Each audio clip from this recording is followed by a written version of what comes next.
kita semua.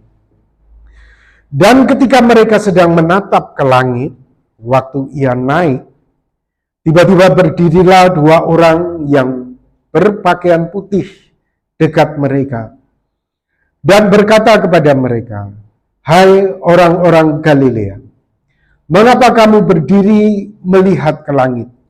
Yesus ini yang terangkat ke surga, meninggalkan kamu, akan datang kembali dengan cara yang sama seperti kamu melihat dia naik ke surga."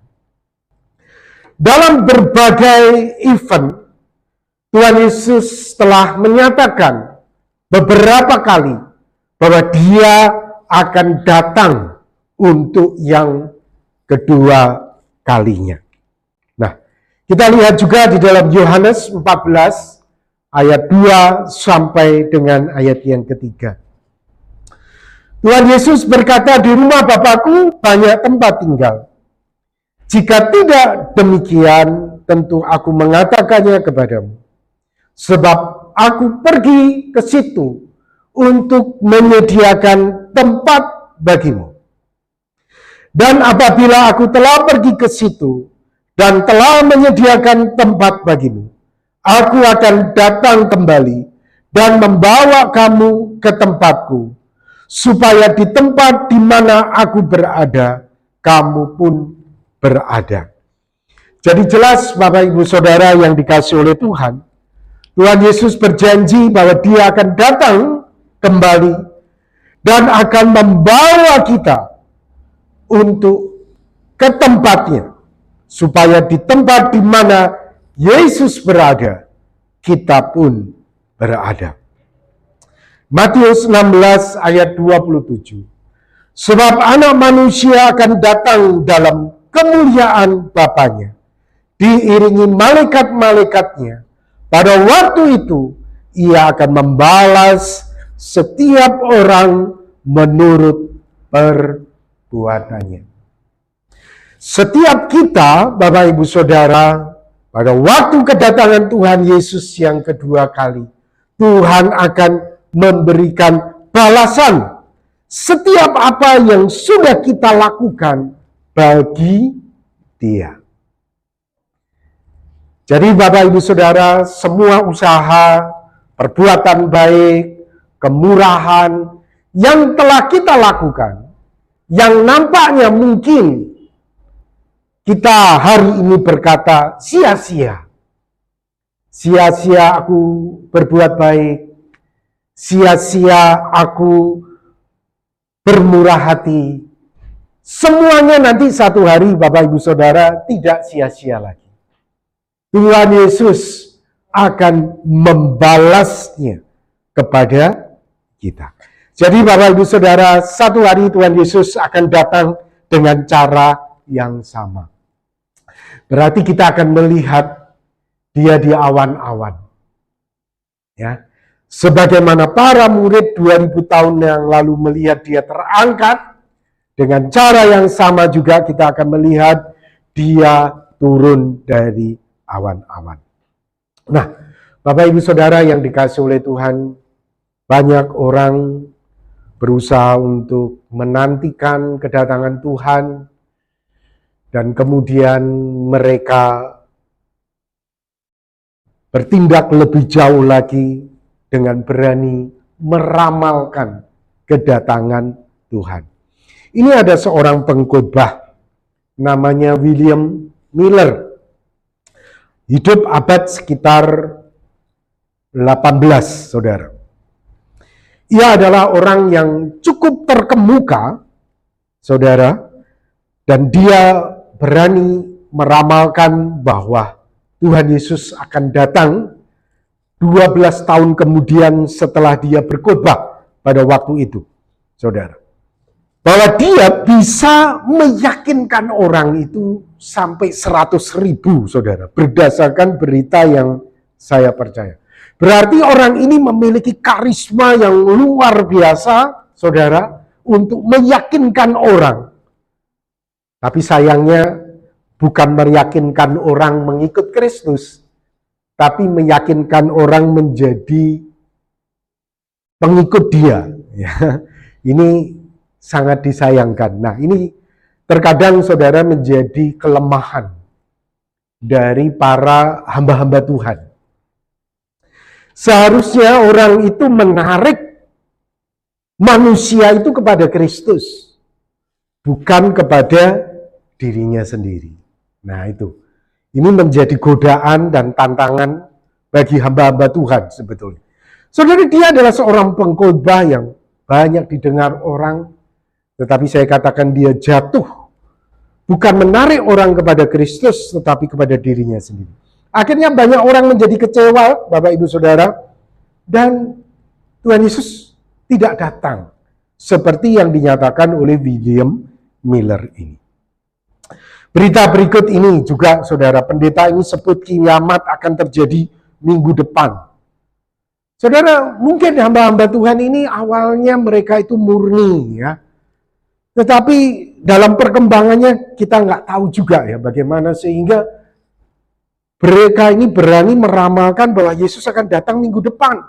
Saudara, ini berita tanggal 16 Desember tahun 2020. Saudara.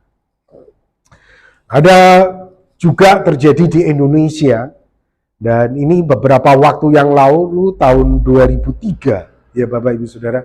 Ini juga seorang pendeta dari salah satu sinode juga bisa jatuh dalam lubang yang sama, meramalkan pada tanggal 10 November 2003 itu akan terjadi kiamat. Saudara, orang yang percaya itu banyak, saudara, pada waktu itu. Mencapai ratusan orang, mereka kumpul semua di Bandung, di sebuah lokasi yang diyakini bahwa Tuhan Yesus akan datang di tempat itu, saudara. Dan berita ini juga lain lagi. Ini juga dari sinode tertentu, ya. Saya tidak sebut namanya karena memang apa yang menjadi pernyataan dari pendeta ini tidak mewakili dari sinode tersebut. Pendeta Paulus ini ya pernah meramalkan kiamat juga akan terjadi pada tahun 2023. Tuhan Yesus akan datang yang kedua kalinya. Padahal Tuhan Yesus pernah berkata tentang hari dan saat tidak seorang pun yang tahu. Malaikat-malaikat di surga tidak, anak pun tidak. Yang tahu cuma siapa? Bapa. Nah, tanpa mereka sadari,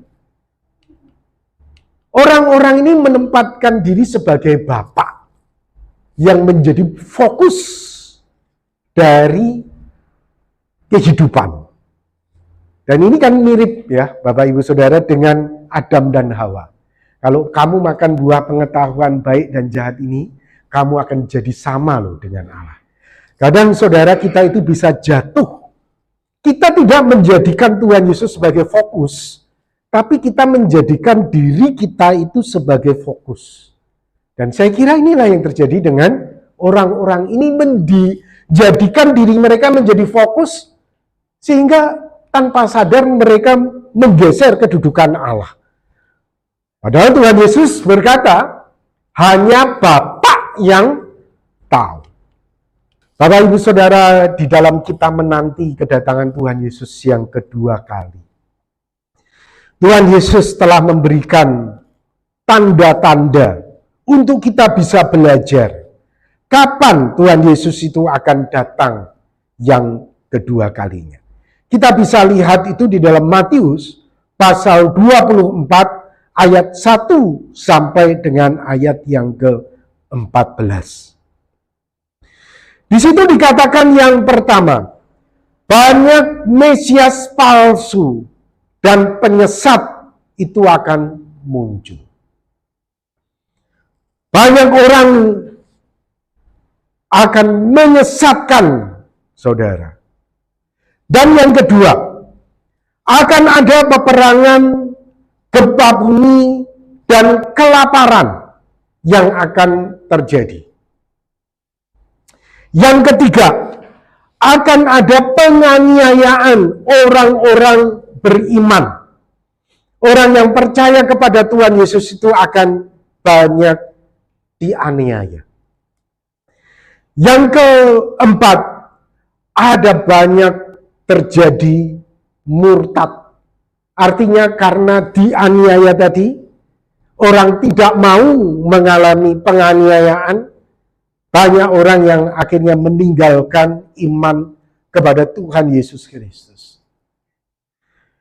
Yang berikutnya, banyak nabi palsu dan penyesatan.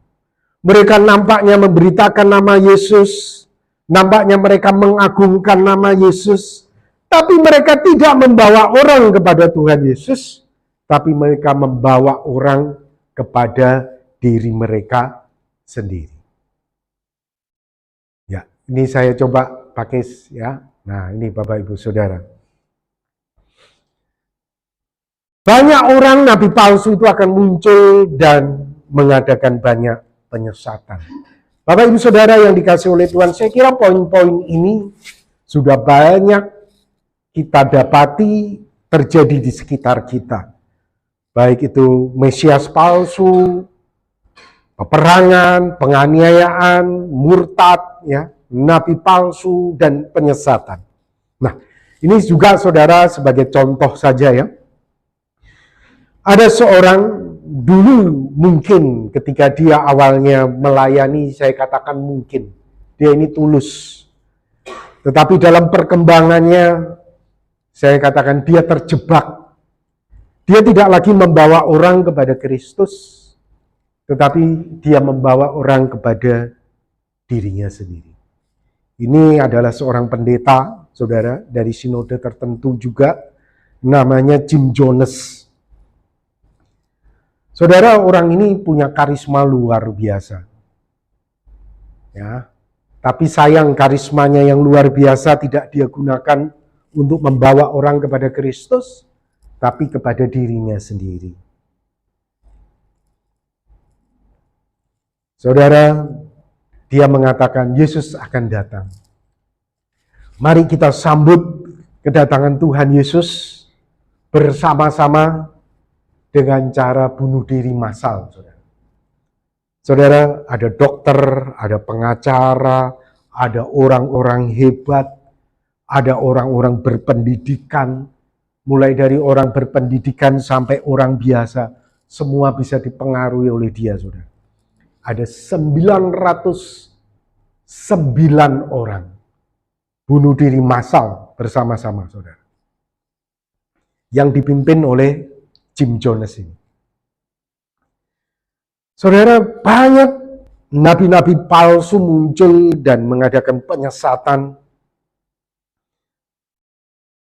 Itu sekitar terjadi pada tahun 1978. Mereka ini adalah orang Amerika. Tapi Jim Jones ini cari lokasi di Afrika, saudara. Dia beli lahan yang besar. Kemudian dia membawa jemaatnya dari Amerika itu terbang semua. Hampir 1.000 orang untuk tinggal di salah satu bagian di Afrika ini, saudara. Dan kemudian bunuh diri massal. Ya, semuanya itu kita lihat sudah mulai digenapi.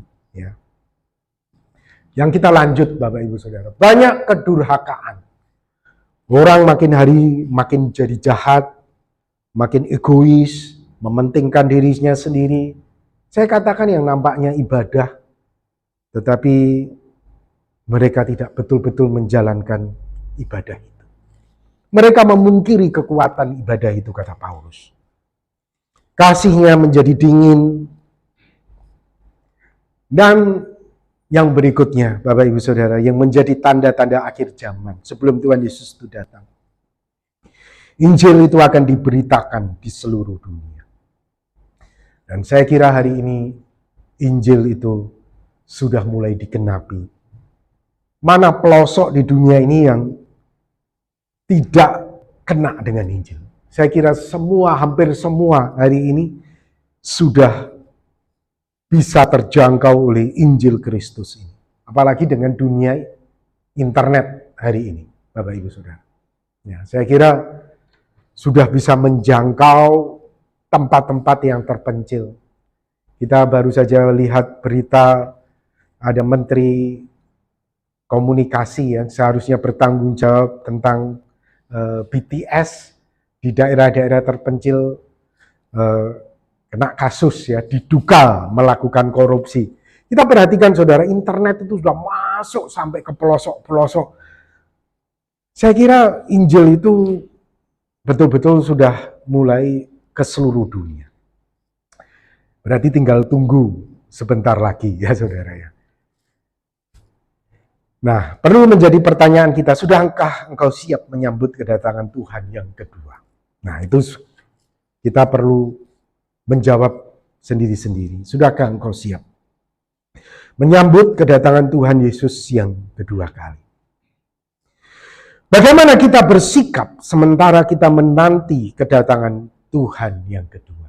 Yang pertama, Tuhan Yesus mengajarkan kepada kita waspada, supaya jangan ada orang yang menyesatkan engkau. Pak Robi, tidak mungkin aku disesatkan. Saudara, jangan arogan. Waspada. Semua kita patut waspada. Saya kira orang-orang yang dipengaruhi oleh Jim Jones tadi, tentunya mereka tidak mengira bahwa mereka mengikuti ajaran yang sesat, saudara. Dan akhirnya mereka begitu yakin dengan ajaran itu dan mereka jatuh. Saudara, kita harus waspada. Kita harus betul-betul waspada. Tapi juga jangan kita menjadi arogan. Oh, aku tuh loh yang paling benar. Oh, aku tuh loh yang paling benar. Jangan. Tetapi kita juga harus betul-betul belajar merendahkan diri di hadapan Tuhan. Kita ini orang berdosa. Kita ini harus terus belajar. Kita harus waspada dan mendekatkan diri kepada Tuhan. Jangan sampai kita ini tersesat, saudara. Sebab banyak orang akan datang dengan memakai namaku. Banyak orang datang dengan memakai namaku. Oh, Tuhan Yesus baik, Tuhan Yesus baik. Pakai namaku, kata Tuhan Yesus. Tapi sebetulnya dia sedang mengarahkan orang bukan kepada Kristus, tapi kepada dirinya sendiri. Nah, itu. Sebab banyak orang akan datang dengan memakai namaku. Kemudian banyak orang juga mengaku sebagai Mesias. Yang kedua, Bapak Ibu Saudara, bagaimana kita bersikap sementara kita menanti kedatangan Tuhan yang kedua kali? Kita belajar untuk bertahan. Dan karena makin bertambahnya kedurhakaan, maka kasih kebanyakan orang akan menjadi dingin. Tapi orang yang bertahan sampai kesudahannya akan selamat. Saudara, ketika kita menghadapi dunia yang jahat ini, kita itu cenderung juga pengen jatuh supaya kita menjadi jahat sama dengan mereka. Wow, mereka curang jadi sukses. Aku kan juga harus curang supaya jadi sukses. Wow, mereka dunia itu memanipulasi supaya berhasil. Wow, aku juga harus memanipulasi supaya aku juga berhasil. Saudara, mampukah engkau bertahan tetap murni di tengah-tengah kecurangan, di tengah-tengah manipulasi? Mampukah engkau itu tetap bertahan di situ? Orang yang bertahan sampai pada kesukaannya akan selamat. Dan yang ketiga, Bapak Ibu Saudara yang dikasihi oleh Tuhan, yang harus kita lakukan adalah berbuah. Kita menantikan sementara hidup kita itu berbuah. Bukan nampaknya berbuah, saudara, tapi betul-betul berbuah. Di dalam Matius 3 ayat 7-8. Tetapi waktu ia melihat, yaitu orang banyak, yaitu orang Farisi dan orang Saduki datang untuk dibaptis, berkatalah ia kepada mereka, "Hai kamu keturunan ular beludak, siapakah yang mengatakan kepada kamu, kamu dapat melarikan diri dari murka yang akan datang? Jadi hasilkanlah buah yang sesuai dengan pertobatan." Jadi Bapak Ibu Saudara, orang Farisi, orang Saduki ini mau dibaptis supaya, karena baptis itu adalah lambang pertobatan, supaya mereka itu terlihat nampaknya berbuah, nampaknya bertobat. Tetapi Yohanes Pembaptis itu meneguh dulu. Jadi hasilkanlah buah yang sesuai dengan pertobatan. Jadi jangan hanya nampak bertobat saja, tetapi kamu betul-betul harus berbuah. Berbuah sesuai dengan pertobatan kamu tadi. Di dalam Matius 28 ayat 19 sampai 20, sebelum Tuhan Yesus naik ke surga, Tuhan Yesus berkata, kepadaku telah diberikan segala kuasa di surga dan di bumi. Karena itu pergilah, jadikanlah semua bangsa muridku, dan baptislah mereka dalam nama Bapa dan Anak dan Roh Kudus. Dan ajarlah mereka melakukan segala sesuatu yang telah kuperintahkan kepadamu. Dan ketahuilah aku menyertai kamu senantiasa sampai kepada akhir zaman. Tuhan Yesus ingin supaya kita berbuah. Salah satunya adalah dengan menjadikan murid segala bangsa. Saudara, menjadikan murid itu bukanlah pekerjaan yang mudah. Menjadikan murid itu adalah kita memberikan teladan. Kita berkorban. Kita menunjukkan sebuah kasih yang tentunya kasih yang dimiliki oleh Kristus itu sendiri. Itu bukanlah perkara yang mudah, saudara. Kita menjadikan murid itu bukan hanya kita ngomong, bertobatlah, enggak, saudara. Kita selain kita ngomong, kita juga memberikan teladan. Kita memberikan contoh, dan itu bukan perkara yang mudah. Memberikan contoh itu berarti harus berani rugi, harus berani menderita, harus berani untuk dicaci maki, harus berani untuk disalah mengerti. Siapa saudara mau menghadapi itu semua? Itu tidak gampang. Saudara, ini yang saya katakan 3 sikap yang harus kita miliki sementara kita menanti kedatangan Tuhan Yesus yang kedua. Waspada, bertahan, dan berbuah. Nah, ketika kita berbicara tentang eskatologi atau kedatangan Yesus yang kedua kali, itu tidak luput dari peristiwa milenium. Ya. Nah, ada 3 pandangan Bapak Ibu Saudara tentang milenium yang perlu untuk kita pahami. Yang pertama adalah pandangan yang disebut dengan premilenium. Milenium atau lebih kita tahu dengan kerajaan 1000 tahun. Pandangan premilenium ini adalah kedatangan Kristus yang kedua kali akan terjadi sebelum kerajaan 1000 tahun. Ini adalah pandangan premilenium. Dan pemerintahan kerajaan 1000 tahun itu akan berlangsung selama 1000 tahun secara harafiah di bumi. Jadi Bapak Ibu Saudara yang dikasihi oleh Tuhan, Tuhan Yesus itu akan datang menurut pandangan premilenium itu, kemudian menginjakkan kakinya di bumi ini, dan kemudian menjalankan pemerintahannya secara harafiah selama 1000 tahun di atas muka bumi. Nah, pandangan premilenium ini juga terbagi menjadi 2. Premilenium klasik dan premilenium dispensasionalis.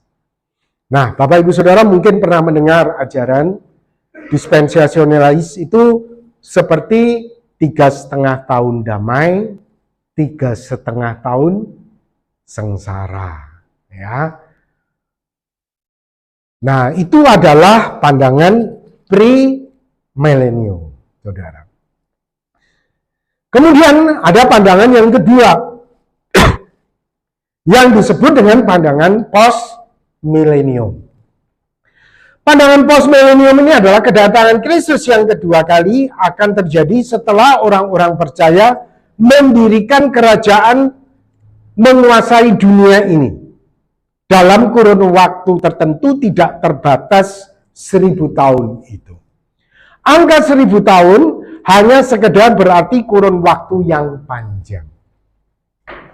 Jadi pandangan post milenium itu meyakini, Bapak Ibu Saudara, kekristenan di dunia ini akan terus berkembang dan akan menguasai seluruh dunia ini. Dan orang-orang percaya itu akan mendirikan kerajaannya atas seluruh bumi ini. Dan setelah itulah yang disebut dengan kerajaan 1000 tahun. Dan setelah selesai itu, Bapak Ibu Saudara, baru Kristus akan datang. Itu pandangan post milenium. Jadi Bapak Ibu Saudara, post milenium meyakini kekristenan itu nanti akan menguasai seluruh dunia ini. Itu post milenium. Kemudian yang ketiga, itu adalah pandangan amilenium. Amilenium ini adalah kedatangan Kristus yang kedua kalinya akan terjadi setelah Kristus memerintah kerajaan selama 1000 tahun, saudara. Kerajaan 1000 tahun itu yaitu zaman gereja saat ini. Sedang berlangsung dan sekarang Kristus duduk di atas tahta. Jadi Kristus naik ke surga, Kristus duduk di atas tahta. Angka 1000 tahun itu bermakna simbolis, yang berarti secara rohani bukan harafiah. Nah, sekarang posisi gereja Kalam Kudus ini ada di posisi mana? Kalau Bapak Ibu Saudara dengar cerita-cerita, seminar-seminar, kebanyakan sekarang yang diajarkan itu adalah pre-millennium. Ya, atau lebih dikenalnya yang sekarang itu dispensasionalis. Kelompok yang kedua, dispensasionalis. Itu ada 3 tahun damai, kemudian ada 3 tahun sengsara, saudara. Jadi ada 7 tahun. Mereka ada istilahnya dalil-dalilnya untuk menunjukkan berdasarkan kitab Daniel. Sementara 1000 tahun itu berdasarkan kitab Wahyu diambil, saudara. Saudara, gereja-gereja yang menganut premilenium itu seperti gereja Pantekosta, gereja Bethel. Jadi meyakini nanti Tuhan Yesus itu datang ke dunia, kemudian mereka mengadakan Tuhan Yesus akan memerintah selama 1000 tahun di bumi ini. Nah, itu gereja-gereja yang saya sebutkan tadi rata-rata premilenium. Nah, sedangkan post millennium ini, ya saudara, ini rata-rata tetapi sangat sedikit sekali, itu gereja-gereja reform. Post millennium dan amillennium. Nah, sekarang kalau Kalam Kudus ini sebagian besar hamba-hamba Tuhan, saya katakan sebagian besar hamba-hamba Tuhan dan orang-orang yang ada, itu di mana posisinya? Saudara, posisi kita itu bukan di sini. Posisi kita rata-rata sebagian besar gereja-gereja kalau Calvin itu amillennium, saudara. Ya. Jadi sekarang inilah kita masuk event kerajaan yang disebut 1000 tahun. Ketika Kristus naik ke surga, dia memerintah sebagai raja. Jadi zaman gereja hari ini itu adalah di mana pemerintahan itu sudah terjadi. Nah, posisi kita itu ada di sini, saudara. Sebagian besar, ya. Posisi kita ada di sini. Jadi kalau sekolah teologia reform, sekolah teologia seminari Alkitab Asia Tenggara saat itu sebagian besar dosen-dosen semua posisinya ada di sini, saudara. Ya. Jadi kita meyakini seperti itu. Nah, memang saya tidak akan menjelaskan secara mendetail, saudara, tentang bagaimana latar belakang Alkitabnya, tetapi saya secara pribadi, saya lebih cenderung ke sini juga. Ya. 1000 tahun ini diambil dari kitab Wahyu. Sementara kitab Wahyu itu, Bapak Ibu Saudara, mulai dari pasal pertama, itu berisi simbolis semua. Begitu. Ini penafsiran orang-orang reform ya, Bapak Ibu Saudara. Sehingga ketika masuk ke dalam kitab Wahyu yang berbicara kerajaan 1000 tahun, kita pun harus memaknai secara simbolis. Kita tidak bisa menafsirkan secara harafiah. Contoh, di dalam Wahyu disebutkan ada naga keluar dari dalam laut, terus kepalanya aneh-aneh begitu ya, saudara. Itu semua berbicara simbolis. Antikris itu simbolis, sebagian binatang buas, naga seperti itu. Semua simbolis. Oleh karena itu, golongan reform memahami bahwa seharusnya 1000 tahun itu juga dimaknai secara simbolis. Karena mulai dari Kejadian pasal 1 sampai pasal 21 itu berbicara tentang simbolis. Berbicara tentang makna secara rohani. Nah, jadi Bapak Ibu Saudara perlu tahu ya, posisi kita itu sekarang kita meyakini kita pada masa pemerintahan kerajaan 1000 tahun itu. Jadi kalau Kristus datang nanti Kristus langsung datang. Tidak ada yang 3,5 tahun damai, 3,5 tahun sengsara seperti itu. Nah nanti itu ada penjelasannya ya Bapak Ibu Saudara. Nanti kalau ada pas Bible study, saya bisa jelaskan secara mendetail. Tapi kali ini saya nggak akan jelaskan secara mendetail konsep itu. Tetapi saudara, ini yang bisa saya sampaikan. Nah, nanti ketika Tuhan Yesus itu datang, di dalam 1 Tesalonika 4 ayat 16 sampai 17. Sebab pada waktu tanda diberi, yaitu pada waktu penghulu malaikat berseru dan sangkakala Allah berbunyi, maka Tuhan sendiri akan turun dari surga. Dan mereka yang mati dalam Kristus akan lebih dahulu bangkit. Jadi pada waktu Tuhan Yesus itu di awan-awan, orang-orang yang percaya yang sudah mati akan diubah. Tubuhnya itu menjadi tubuh kemuliaan seperti Kristus. Sehingga tubuhnya, tulangnya itu tadi akan menjadi tubuh kemuliaan seperti Kristus. Mayatnya, tulang-tulangnya tidak ada lagi di dalam kubur itu.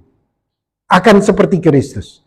Mereka akan menyambut Kristus di awan-awan.